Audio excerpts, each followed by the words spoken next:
हवेली के बाहर हल्की हल्की बारिश हो रही थी। रात का सन्नाटा चारों तरफ पसरा हुआ था, लेकिन हवेली के अंदर बेचैनी का माहौल था। हर कोई अस्पताल से आने वाली खबर का इंतजार कर रहा था। समर बार बार घड़ी देख रहा था और बेचैनी में इधर उधर टहल रहा था। उसके दिल की धड़कनें तेज हो चुकी थीं। आज उसकी जिंदगी का सबसे अहम दिन था। तभी अचानक उसका फोन बजा। स्क्रीन पर अस्पताल का नंबर चमक रहा था। समर ने जल्दी से कॉल उठाई। उधर से नर्स की आवाज आई, मुबारक हो, 2 जुड़वा बेटियां हुई हैं। ये सुनते ही समर कुछ प्रतिक्रिया करता, उससे पहले ही कुंती जी ने दिल पर हाथ रखा। सत्यानाश! ये सुनते ही समर का दिल जैसे चटक कर रह गया। पता नहीं उसने कौन सा गुनाह कर दिया था। कुंती जी बड़बड़ाई और बच्चों को देखे बिना ही पलट गईं। समर ने उतरे चेहरे के साथ बच्चियों को गोद में लिया। पूजा भी अजीब नजरों से ये मंजर देखती हुई पलट गई। पूनम का चेहरा उदासी में डूबा हुआ था। इस पर इंसान का कोई जोर या ताकत नहीं होती। समर ने धीरे से कहा, मैं बेटियों से नफरत नहीं करता, ना ही उनसे कोई शिकायत है। आपको क्यों लग रहा है कि मैं अपनी बेटियों से नफरत करूंगा या मुझे उनसे कोई शिकायत होगी? वो बहुत धीमी आवाज में पूछ रहा था। पूनम कुछ कह न सकी, मगर माँ का रवैया उसके दिल में बुरी तरह चुभ गया था। अंदर ही अंदर पूनम खुद को अपराधी महसूस कर रही थी। मगर क्यों? वो जानबूझकर कई मिनट से आंखें मूंदे लेटी रही। कमरे में शिफ्ट होने के बाद भी उसने आंखें नहीं खोली। तुम ठीक हो? समर ने धीरे से उसके बाजू पर हाथ रखा। वह आंखें खोलकर उसकी आंखों में देखने लगी, जहां बस खामोशी थी। चेहरे पर खुशी का कोई एहसास नहीं था। नहीं, कौन सी माँ खुश होगी ये जानकर कि इस दुनिया में उसकी औलाद के आने पर लोगों के दिल दुख से भर गए हैं। ऐसा क्यों कह रही हो? वो एकदम उलझ सा गया। मेरी बात अजीब लग रही है तो जाकर आईना देख लीजिए, वो तल्खी से बोली। वो कुछ नहीं बोला। मैं दुखी नहीं हूं, खुश भी तो नहीं हूं। खुश तो तुम भी नहीं लग रही हो। तो क्या तुम खुश नहीं हो? वो नरमी से बोला। उसने धीमे मगर चुभते लहजे में कहा, मेरी खुशी का एहसास आपके घर वालों की सोच और उनके बर्ताव ने फीका कर दिया है। ये कहकर उसने आंखें मूंद ली। मैं 1.25 महीना यहीं रहूंगी, उसने भीगे हुए लहजे में कहा। लेकिन क्यों? नहीं, तुम हवेली चलोगी। मैं आपकी माँ का सामना नहीं कर पाऊंगी। वह आंखें खोलकर उसे देख रही थी और न जाने क्यों उसे लग रहा था कि इस बार वो उसके आगे भी खड़ा नहीं होगा। फालतू बातें मत करो पूनम, तुम मेरी पत्नी हो, मेरी जिंदगी हो, मेरी बेटियां मेरा दिल हैं। कोई भी चीज तुम लोगों की अहमियत कम नहीं कर सकती, वो मजबूत लहजे में बोला। उसने नम आंखों से पास लेटी मासूम बच्चियों को देखा, जो अपनी बड़ी बड़ी आंखें खोलकर उन्हें देख रही थी। ये दोनों मुझ पर गई हैं, समर ने कहा और पूनम की तरफ देखा। तभी उसका फोन बज उठा। वो उठकर बाहर आया। फोन उठाया तो उसे लगा शायद बधाई दी जाएगी, मगर दूसरी तरफ समर के पिता की नाराज आवाज सुनकर उसका दिल धक्क से रह गया। बात सुनो समर, पिछले गांव का जो पानी का मसला चल रहा था, उसके लिए एक कमेटी बनी है। तुम्हें पंचायत में बैठने के लिए मुख्य गांव जाना है। बाबा, मैं तो अस्पताल में हूँ। अस्पताल छोड़ो, फिलहाल वहां पूनम के मायके वाले हैं। इस वक्त ये मामला ज्यादा जरूरी है। मैंने तुमसे परसों कहा था, फिर भी तुम अस्पताल चले गए। हमारे भी बच्चे हुए हैं। बेटों की पैदाइश पर भी बीवी बच्चों से लोग हफ्तों बाद मिलते थे। तुमने प्रधानी को मजाक समझ रखा है। मैं तुमसे बहुत नाराज हूँ। फौरन वहां से निकलो। ये कहकर उन्होंने फोन काट दिया। समर अंदर आया और समझ ही नहीं पाया कि क्या कहे। वो पूनम की नाजुक हालत से अच्छी तरह वाकिफ था। बाबा का फोन था। उसने बात शुरू की तो पूनम सिर उठाकर उसे देखने लगी। मैंने तुम्हें गांव में पानी के मसले के बारे में बताया था ना? वो उसे याद दिला रहा था। उसने सिर हिलाकर हाँ कहा। उसी मसले की आज पहली बैठक है। ये कहकर वो चुप हो गया। उसकी निगाहें उसी पर टिकी थीं। पूनम कुछ पल खामोश रही। बिना उसके कुछ कहे ही वो समझ गई थी कि उसे वहां जाने का आदेश मिला है और वो या तो जाने से हिचक रहा है या फिर उसकी नाराजगी के डर से कह नहीं पा रहा। वो उसे मुश्किल में नहीं डालना चाहती थी। आपको वहां होना चाहिए, आप चले जाइए, वो नरमी से बोली। समर उसे देखता रहा। काम निपटते ही मैं फौरन वापस आ जाऊंगा, वो उसका गाल थपथपाकर बोला। पूनम खामोशी से ये सब देखती रही। उसके जाते ही वो मुस्कुरा न सकी, बस एक गहरी सांस ली। ना जाने कब वो उसके बिना कहे ही उसके दिल की उलझनें समझने लगी थी। मैंने कभी खुलकर इजहार नहीं किया मॉम, मगर मैं उससे वैसी ही मोहब्बत कर बैठी हूँ जैसी आपने डैड से की थी, और मैं हमेशा आपका मजाक उड़ाया करती थी। वो उदास हो गई थी और सुमन जी के पास उसे दिलासा देने के लिए कोई शब्द नहीं थे। समर चला तो गया था, मगर फोन पर संपर्क में था, और देखते ही देखते 15 दिन गुजर गए, लेकिन वो लौट नहीं सका। दिन में 3-3 बैठकों में उसे हिस्सा लेना पड़ रहा था, और अचानक ही पूरे गांव की जिम्मेदारी उसके कंधों पर डाल दी गई थी। समर के पिता ने दबे शब्दों में उसे दूसरी शादी की सलाह दी, जिसे उसने साफ शब्दों में मना कर दिया। वो समझ रहा था कि अचानक ये दबाव, ये जिम्मेदारी और ये सब क्यों शुरू हो गया था, क्योंकि समर अब 2 बेटियों का पिता बन चुका था। गांव की प्रधानी पक्की रखने के लिए बारिश की बात की जा रही थी, मगर उसे अपने बारिश से ज्यादा पूनम की फिक्र थी, और वो जल्द से जल्द उसके पास लौटना चाहता था। आज आखिरकार थोड़ी फुर्सत मिली तो वो वापस जाने का इरादा लेकर माँ से मिलने आया। कुंती जी उसे देखकर प्यार करती और बार बार उसी बात को छेड़ देती। पूरे खानदान में लोग पूछ रहे हैं कि क्या हुआ है, और सच कहूं तो बताने में मुंह नहीं खुलता। 2 बेटियां, कहते कहते उनकी आवाज रुक गई। समर ने बहुत गहरी सांस ली। वो माँ से मिलने आया था, इसमें शर्मिंदगी की क्या बात है? आपको बेटियां इतनी बुरी लगती हैं? क्या आप खुद एक बेटी नहीं थी? वो तनकर बोला। आप लोगों के इस रवैये की वजह से मेरी पत्नी तनाव में है, जबकि उसका कोई कसूर नहीं है। आप लोग सीधे किस्मत से लड़ रहे हैं। कुंती जी बोली, तुम्हारी बातें अपनी जगह ठीक है समर, मगर दुनियादारी अपने हिसाब से चलती है।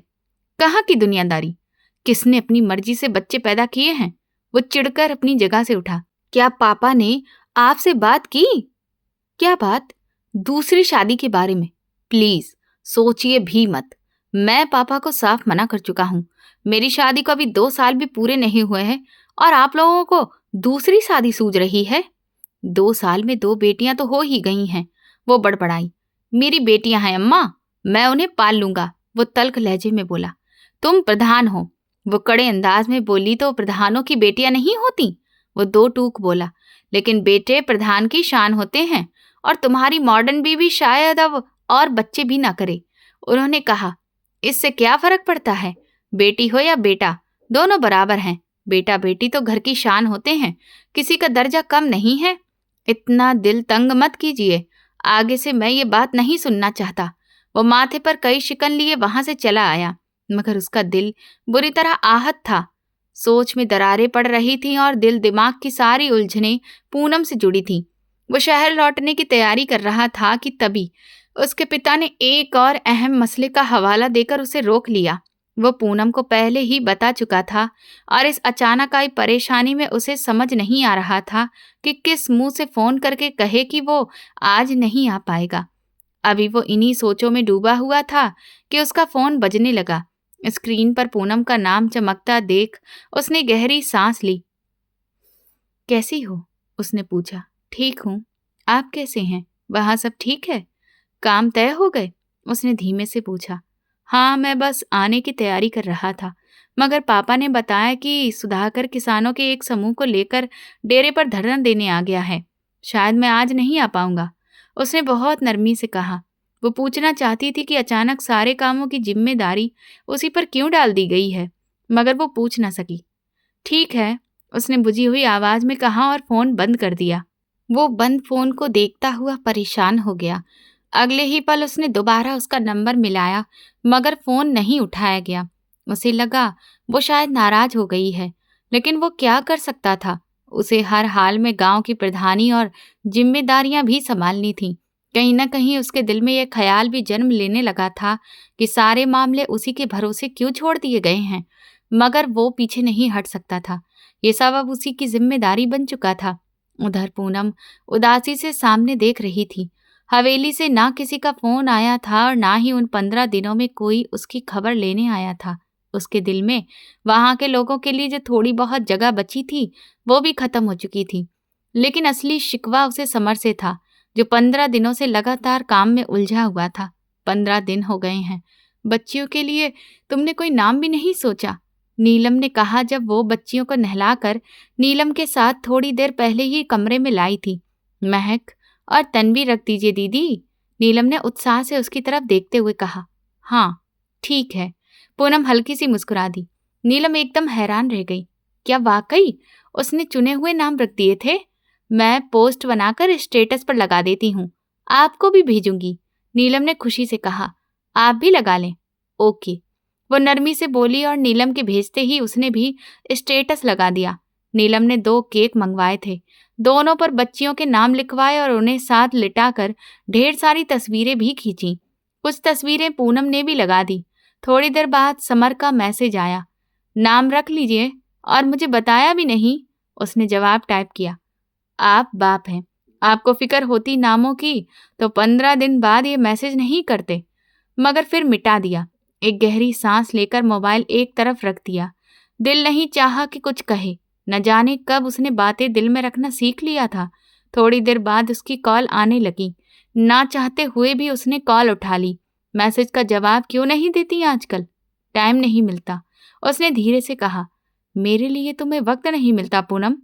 आपको भी तो नहीं मिलता है? शिकवा जुबान पर आ ही गया। लेकिन मैं तो हर वक्त संपर्क में रहता हूँ, कॉल करता हूँ, मैसेज करता हूँ। तुम ठीक से बात ही नहीं करती।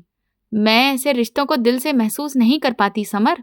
सामने होना अलग बात होती है, ये डिजिटल रिश्ता मेरे समझ में नहीं आता, वो साफ साफ बोली। आवाज में गुस्सा भी था, मायूसी भी और उदासी भी।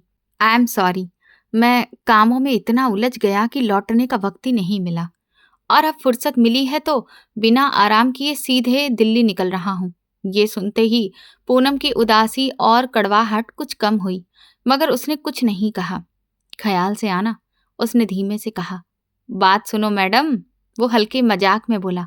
तुम्हारा ये शांत उदास रूप अपनी जगह ठीक है, मगर मुझे अपनी वही तेज लड़ाकू और पुरानी पूनम चाहिए। मेरे आने तक ये उदासी नहीं चलेगी, वरना वहीं से वापस लौट आऊंगा। तो लौट जाइए, मैं रोकूंगी थोड़ी, वो तुनक कर बोली। वो हंस पड़ा। तुम रोकती नहीं हो पूनम, मगर कहीं और रहने भी नहीं देती, सारा सुकून छीन लेती हो। मैंने क्या किया है? वो फिर चिढ़कर बोली। प्यार में पागल कर दिया है, अब तुम्हारे बिना कहीं सुकून ही नहीं मिलता, और तुम भी शायद दिल में यही चाहा करती हो कि समर तुम्हारे बिना कहीं रहे तो बस फीका और उदास ही रहे। दिल चाह रहा है आपकी इस बात पर हामी भर दूं, मगर इतनी खुदगर्ज नहीं हूं। आप जहां भी रहें, मेरे बिना भी खुश और सुकून में रहें। तुमने ये कहा तो मुझे बुरा लगा। वो मुस्कुराया और वो हंस पड़ी। बहुत फालतू बोलते हैं, मैं फोन रख रही हूँ। रख दो, मैं पहुंचता हूँ, उसने कहा।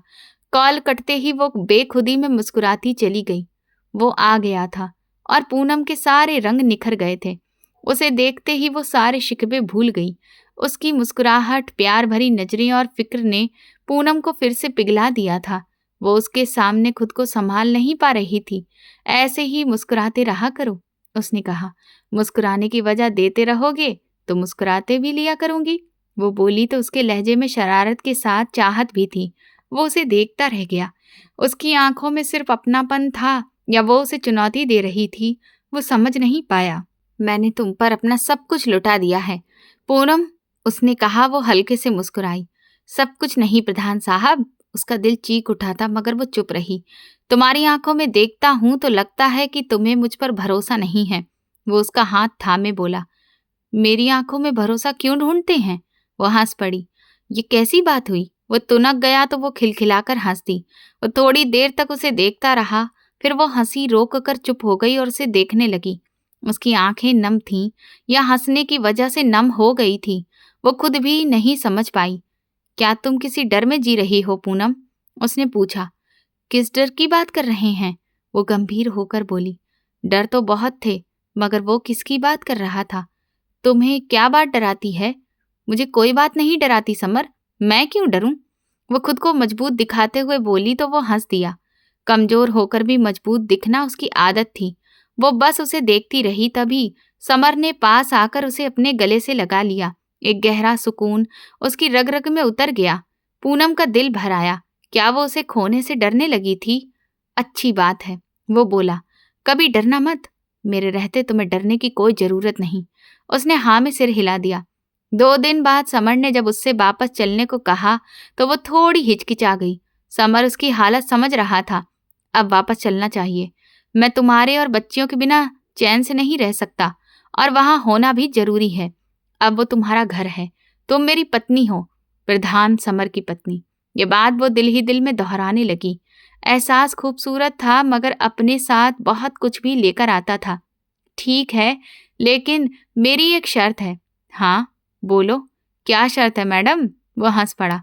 हवेली का कोई भी सदस्य हमारे हिस्से में बिना जरूरत नहीं आएगा। वो एकदम चुप हो गया। आंखों में हैरानी उतर आई।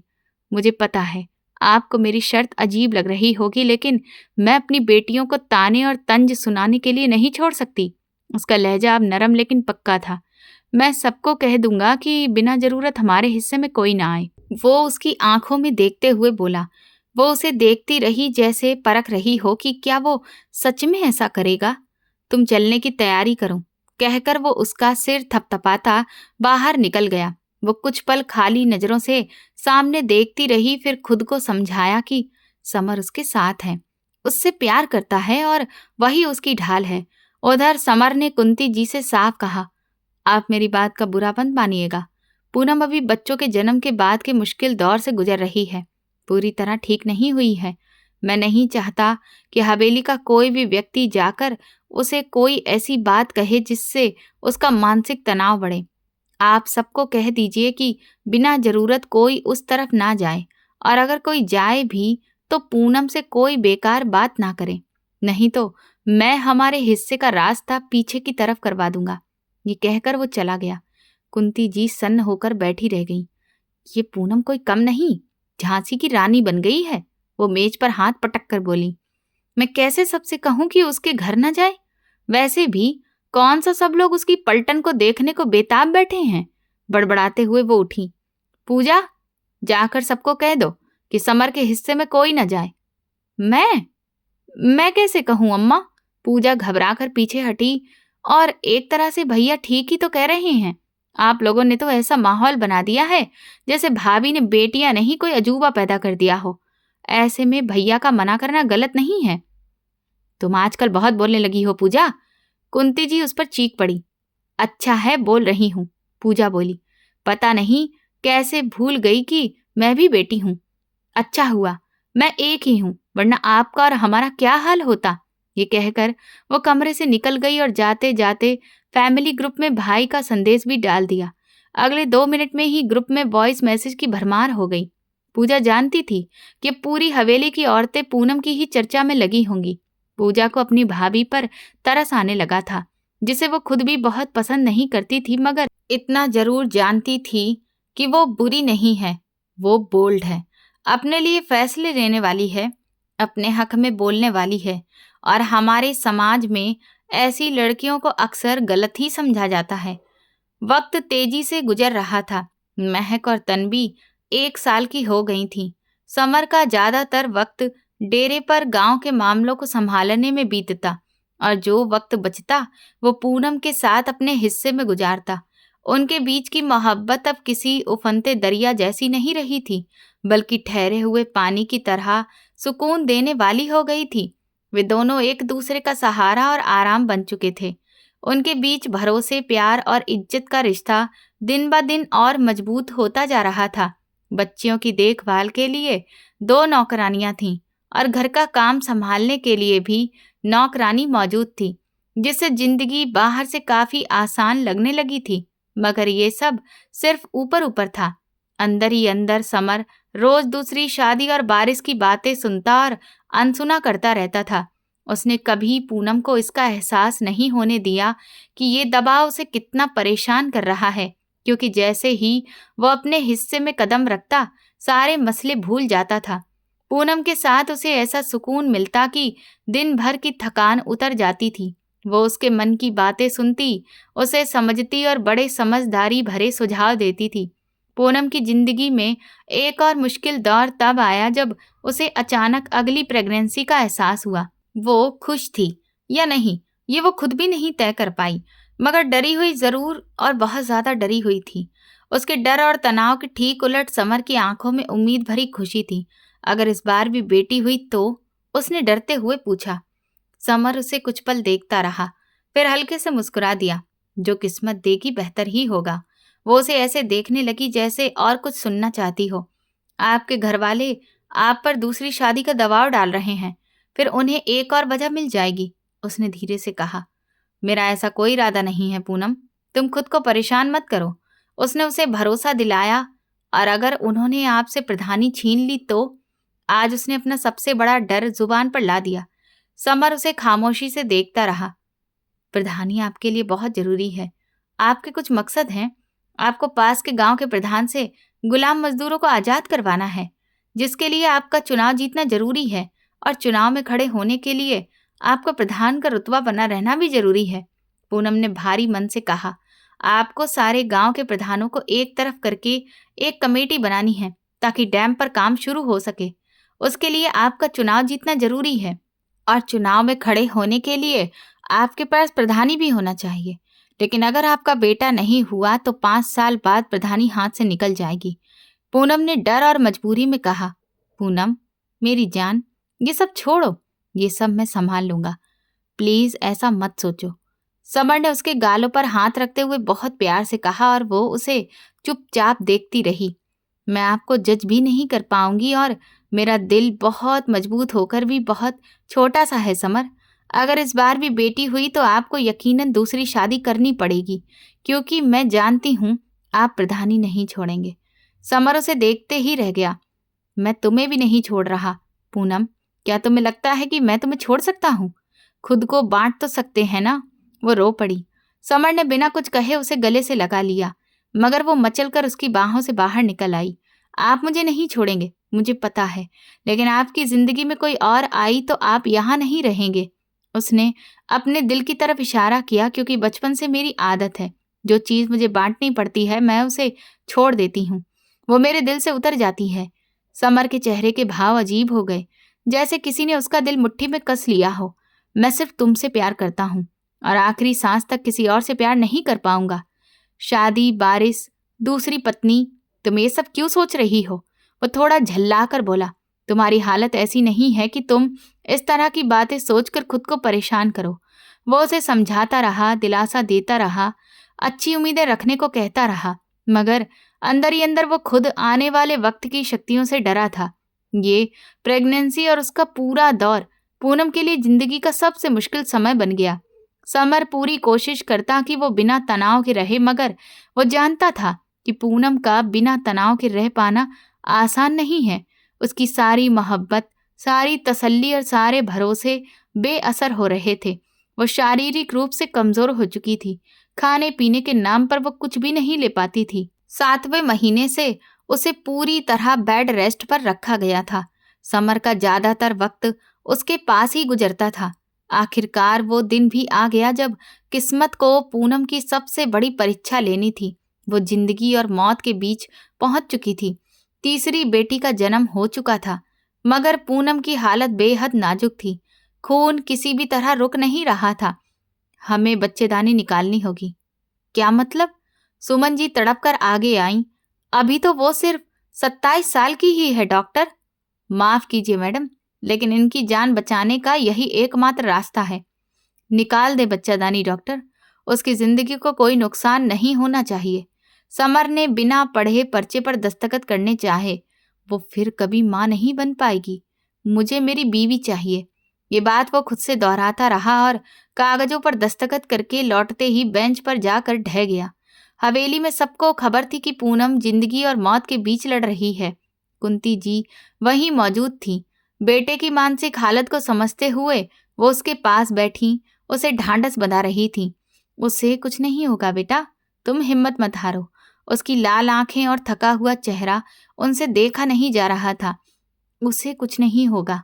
समर ने बेबस होकर गर्दन हिलाई और खुद को उम्मीद का सहारा दिया। करीब 1 घंटे बाद ऑपरेशन पूरा होने की खबर आई और बताया गया कि उसकी हालत खतरे से बाहर है।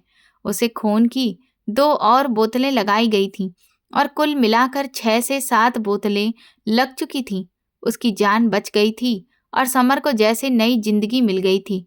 वो उसके सिरहाने बैठकर उसका हाथ थामे देर तक उसे देखता रहा। वो थकी हुई आंखें खोलकर उसे देख रही थी। मैं ठीक हूं, उसने धीमे से कहा। मैं भी, समर टूटे हुए लहजे में बोला।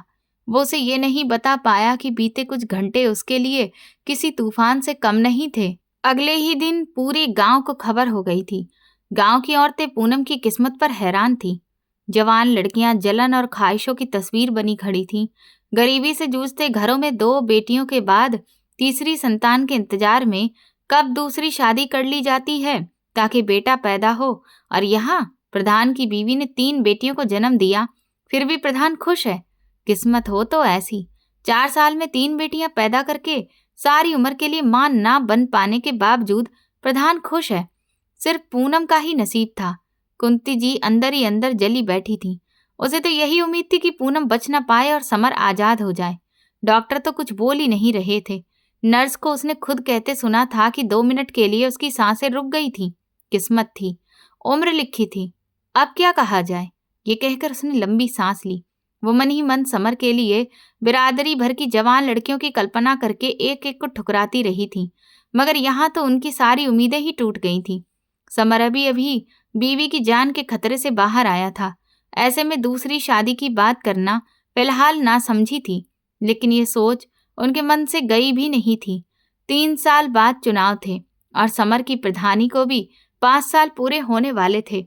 तब वो चुनाव में उतर सकता था, मगर उसका कोई वारिस नहीं था। दूसरा, वो उम्र में भी छोटा था और अनुभव भी कम था। ऐसे में बिना मजबूत स्थिति के वो चुनाव में कैसे उतरता? जिसकी अपनी प्रधानी कमजोर हो, उसे कौन समर्थन देता? समर की चिंताएं दिन ब दिन बढ़ती जा रही थीं।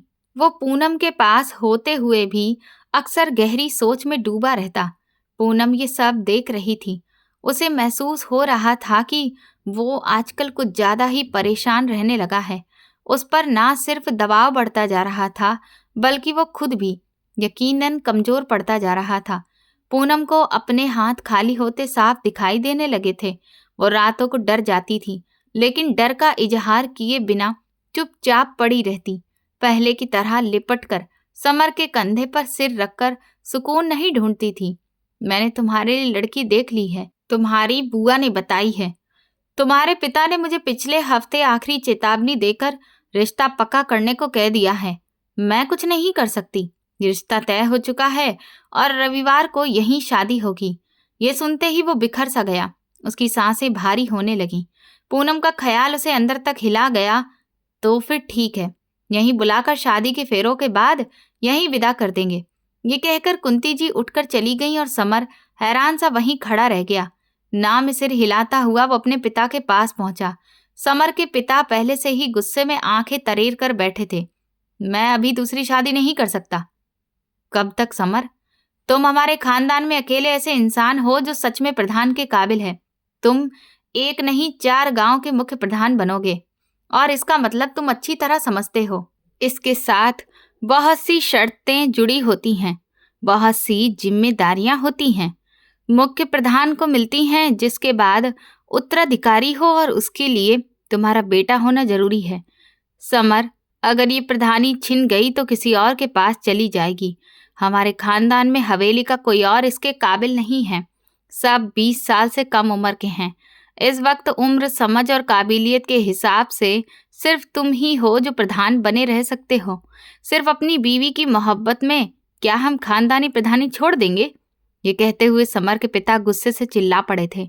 समर खामोश रह गया और बिना कुछ बोले अपने हिस्से में चला आया, जहां पूनम अपनी सबसे छोटी बेटी निशा को गोद में लिए उसे बहला रही थी। उसके सुनहरे बाल चेहरे पर बिखरे थे। उसे देखते ही समर की आंखों में चमक आ गई। पूनम मुस्कुराई, लेकिन उसकी मुस्कान अधूरी और बुझी हुई रह गई। शायद वो उसके चेहरे के भाव पड़ चुकी थी। सब ठीक है, अगले रविवार मेरी शादी है, वो किसी हारे हुए जुआरी की तरह बोला तो प्रधान जीत गई। हाँ, लेकिन ये प्रधानी मेरे लिए नहीं है। ये बाबा, दादा, चाचा सबके लिए जीती है। मेरे कंधों पर बोझ है पूनम। ये प्रधानी ना मैंने अपनी मर्जी से चुनी थी और ना अपनी मर्जी से छोड़ सकता हूँ। अगर मैं प्रधानी खो बैठा तो तुम्हारा और मेरे खानदान का सब कुछ छिन जाएगा। मैं जानती हूँ समर। उसी पल काम करने वाली औरत आई और उसके हाथ से निशा को लेकर चली गई। पूनम लाल अंगारे जैसी आंखों से समर को देख रही थी, जो उस वक्त बेहद बेबस और दया के काबिल लग रहा था। शायद वो इस वक्त पूरी तरह टूट चुका था। ऐसे हालात में पूनम हमेशा उसे संभाल लेती थी, मगर आज वो उसे नहीं समेटने वाली थी। समर उसके चेहरे को देखता रहा, जहां अब भाव अजनबी हो चुके थे। वो अभी से ही उसे गैर लग रही थी। यहाँ से चले चलते हैं समर। वो एकदम से उसके करीब आई और उसका बाजू थाम लिया। कहीं दूर चलो, जहां ना ये गांव होगा, ना राजनीति, ना प्रधानी, कुछ भी नहीं। सिर्फ हम होंगे और हमारा घर। क्या मेरी मोहब्बत काफी नहीं है? क्या हमारा घर सुकून भरा नहीं है? तुम ही तो कहते थे कि इसी हिस्से में तुम्हारी खुशी बसती है। काश मैं ऐसा कर पाता। वो उसका चेहरा थामने ही वाला था कि उससे पहले ही पूनम ने खुद को छुड़ा लिया और ना में सिर हिला दिया। तुम मुझे खो दोगे समर, उसने साफ कह दिया। वो पिछले कई अरसे से इस पल के डर में जी रही थी। मन ही मन उन शब्दों को दोहराती रहती थी जो उसे इस हालात में कहने थे। कभी सोचती थी मजबूत बनेगी, कभी बेपरवाह हो जाएगी, मगर उस वक्त उसकी सारी तैयारी, सारी इच्छाएं और सारे ख्याल धूल बनकर उड़ गए थे। अगर वो गिड़गिड़ाने पर भी उतर आती तो भी समर को शायद एहसास ना होता, क्योंकि समर को किसी और के साथ बांटना उसके लिए दिल की मौत जैसा था। मैंने तुम्हारे लिए अपनी सारी ख्वाहिशें, अपने सारे सपने छोड़ दिए थे। तुम्हारी मोहब्बत में मैंने अपनी पूरी जिंदगी बदल दी। मुझसे सब कुछ छूट गया। मैं सब कुछ छोड़कर सिर्फ तुम्हारे लिए यहाँ आकर बसी थी। तुम मेरे साथ ऐसा कैसे कर सकते हो? वो उसे चुप देखकर चीख पड़ी। पूनम, मैं सिर्फ तुम्हारा था और तुम्हारा ही हूँ। मेरा सब कुछ तुम हो। ऐसा मत करो, मुझे बहुत तकलीफ हो रही है। मैंने लोगों को सपने दिखाए हैं, उनकी जिंदगी बदलने के सपने, इस जगह को आगे बढ़ाने के सपने। अगर मैं पीछे हट गया तो उनका क्या होगा, जो पानी के लिए तरस रहे हैं, जिनके बच्चों के लिए स्कूल तक नहीं है। वो आगे बढ़कर उसे अपने पास खींचना ही चाहता था कि पूनम ने उसे पीछे धकेल दिया और बार बार ना में सिर हिलाने लगी। मैं कुछ नहीं जानती, कुछ भी नहीं। मैं तुम्हें नहीं जानती। मैं तुम्हें ऐसा करने नहीं दूंगी। वो पागलों की तरह सिर हिलाती रही। उसकी आंखों से आंसू लगातार बह रहे थे। समर का दिल जैसे किसी गहरी खाई में डूबता जा रहा था। उसे अपनी बेबसी पर खुद से नफरत होने लगी थी, मगर वो जानता था कि वो पूरी तरह मजबूर है और चाहकर भी कुछ नहीं कर सकता।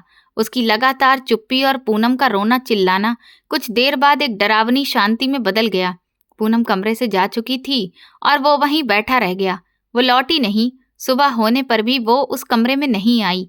न बच्चों के कमरे का दरवाजा खोला, न उसकी किसी आवाज का जवाब दिया, न उसका फोन उठाया। आखिरकार वो टूटे मन से वहां से चला गया। सुमन एक खूबसूरत लड़की थी, पढ़ी लिखी, आत्मविश्वास से भरी हुई और अपनी शख्सियत पर उसे खुद भी नाज था।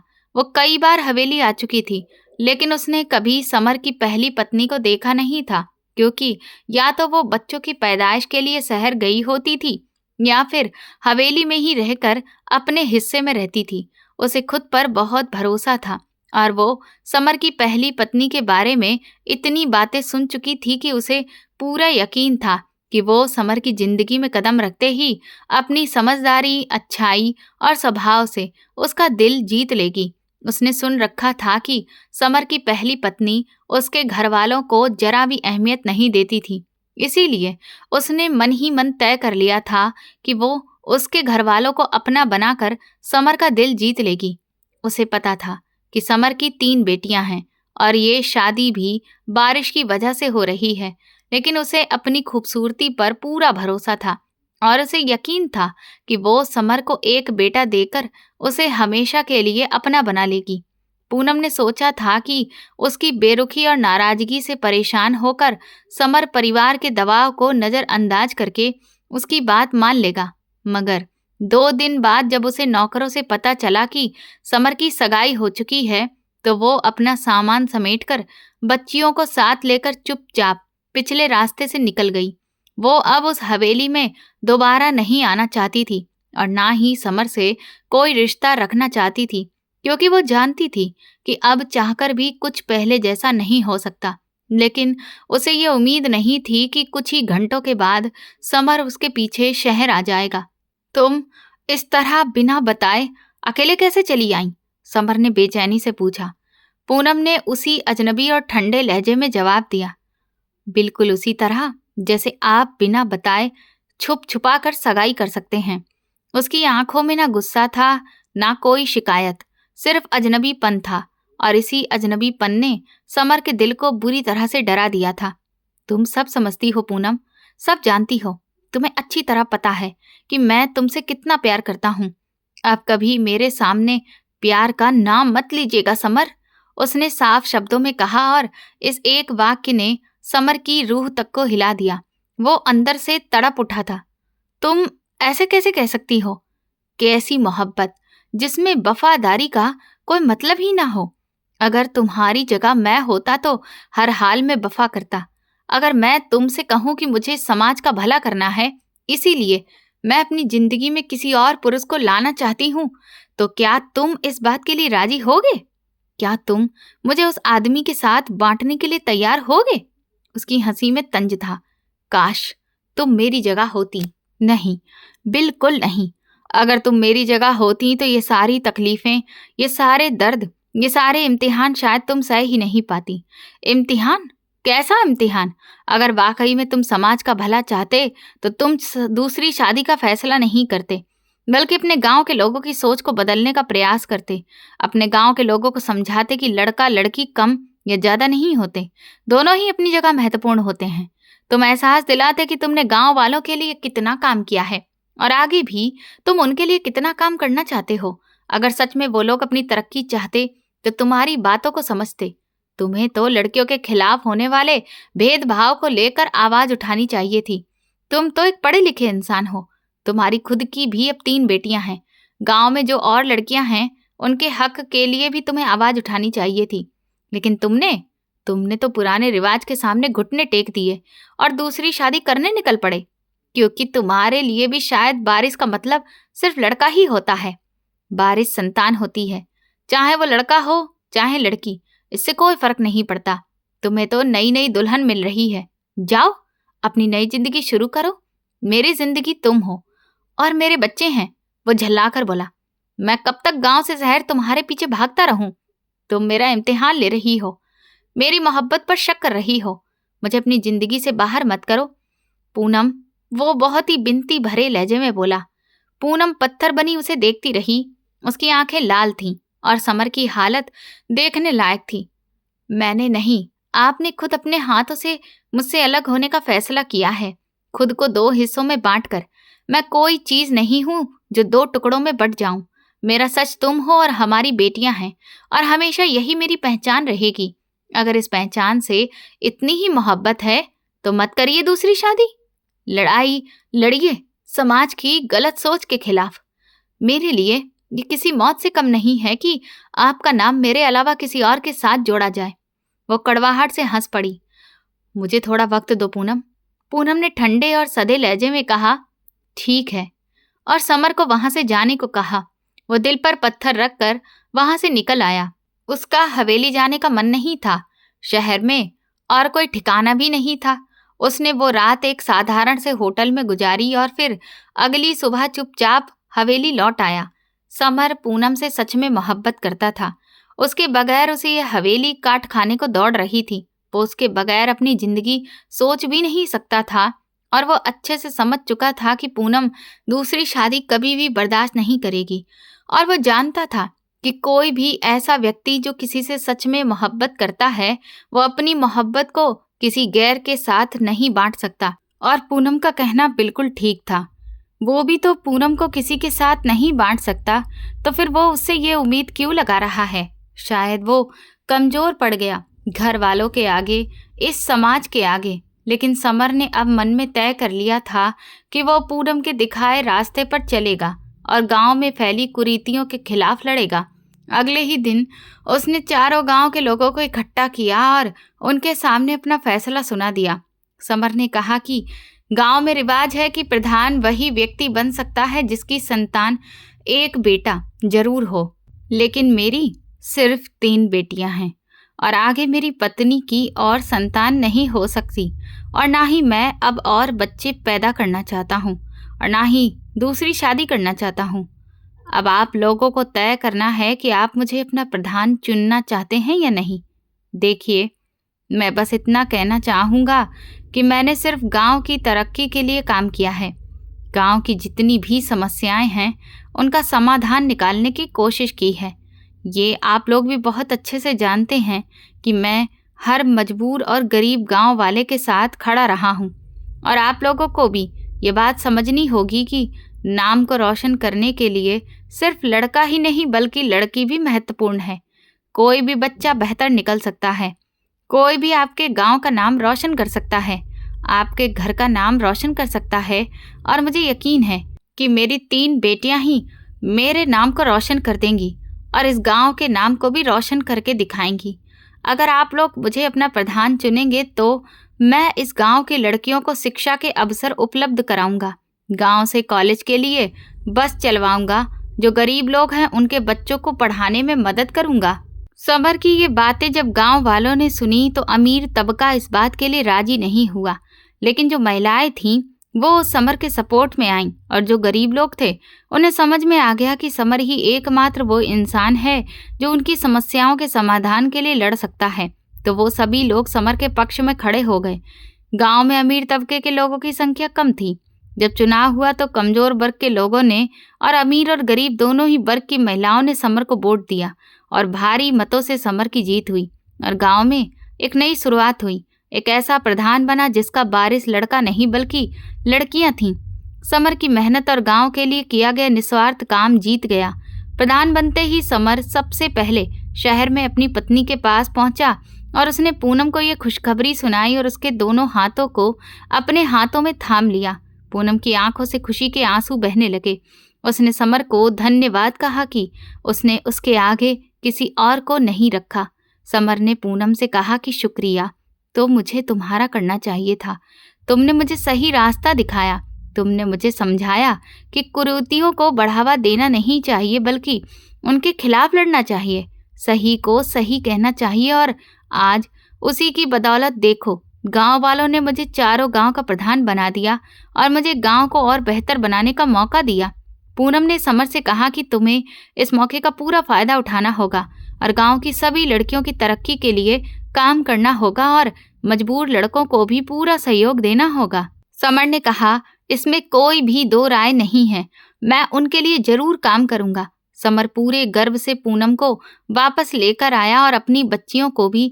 हवेली में कोई भी कुछ बोल नहीं पाया क्योंकि जिस चीज का डर समर को दिखाया जा रहा था वो चीज समर हासिल कर चुका था।